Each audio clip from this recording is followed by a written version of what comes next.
do we virtual wholesale? Let's just drop some gems for people, like, because the first thing, what market do I pick? You know, the questions that get asked, right? I'm sure you get Oh, it all for the time. sure, for How does sure. someone break into virtual wholesaling? Give us some steps. Yeah, definitely. And it's funny because you can literally do this day by day and win, right? Like day one, research markets, pick your market. And it shouldn't take you more than a day. If you're taking more than a day, you're probably overthinking it. Things you want to look at: population growth, cash buyer count, which is something you can easily look up on a software like PropStream or whatever. Anything that you Mm-hmm. can get cash buyers from, you can see how many cash buyers there are in that market. If a city has 600,000 people, like you should have at least 10,000 cash buyers in there. There should be a healthy amount of cash buyers versus the population.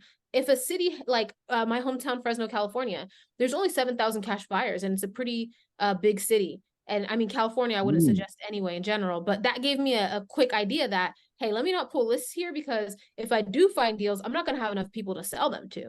So what you're doing as a wholesaler is you're providing a service to investors who are either going to flip or hold as a rental. So everything that you do has to be in a frame, right? So that's your frame when you're looking at what market am I going to pick? What deals am I going to pick?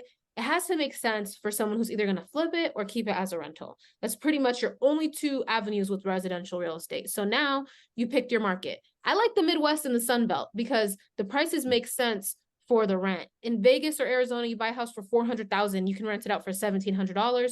It doesn't meet the 1% rule, doesn't make sense for people trying to cash flow. So I just skipped that altogether because I want to be able to have flippers and renter buyers. The renter buyers are the people who will pay a little more. So pick your market.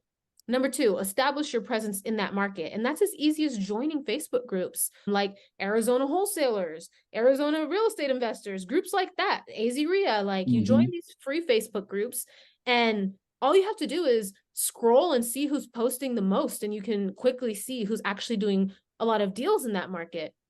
And a lot of these people are willing to help you if you just say, hey, can you help me out? We can JV some deals. I'm marketing out there. They'll Right. hop on a 15-minute phone call with you. And that's like the easiest route. I went the hard way of like, I'm posting on Craigslist talking to people who don't even know that much about real estate, but they know about the city. So I'm learning about Mm-hmm. the city and then I'm figuring it out. So this is like the shortcut to that. Agents who are in those investor groups will be a help because they're agents who work with investors. And then just looking at the deals that are being posted and seeing how many people are commenting on them. Because if a deal in a certain area is getting 20 comments and a deal in another area is getting 2, I'll bet that deal with the 20 comments is in a better area to pull a list from. You can use Zach Ginn or Max Maxwell's cash buyer list hack to figure out the hot zip codes to pull your first list from. Then you can use $100 software like whatever, Batch, PropStream. There's so many of them, Mm-hmm. or a free one like PropWire, and pull your first list.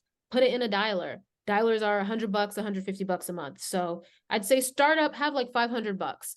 Get the list, skip trace it, put it in a dialer, and free. You know, all the free scripts are out there. Get a free Yeah. script and literally, do you want to sell your house? How much do you want for it? And most importantly, try to get some kind of a connection with the seller. If you don't get any type of emotional connection, it's going to be very hard to get to the numbers part Mm-hmm. and have it go your way.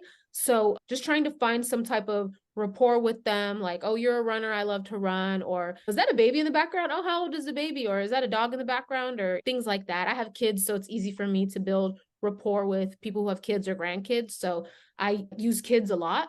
And once you have a relationship, go to that same software you pulled the list from, find the lowest priced house in that area within a mile, and just throw that number out. Like, because if it's the lowest price, like my first deal, there was stuff selling for like 40s and 30s, but I saw one for 15. So I threw out 15 and he said yes. And that's how I got a $15,000 spread. They might say, no, F you, that's crazy. And then you can just say, I wasn't offering that. I was just telling you what I saw, you know. What do you really I want? like that. What do you really want? And then that's it. You have a deal. You just dropped a good comp hack right there, because traditionally it's like, hey, what's ARV minus cost of selling, profit, renovation, all the way down. But no, we're comping cash buyers, right? Like, let's look for those cash buyers in that area. That's what they're paying. Yeah, you You know, can't do that virtually because that formula doesn't work for everywhere. Like Cleveland, come on, 70% of ARV, you're gonna get laughed at if you post a yeah, 70% of ARV deal. But Arizona and Vegas all day. So you have to yeah. know your Mm-hmm. market. But because when you're first starting, you're not gonna know your market, going with cash comps is very important.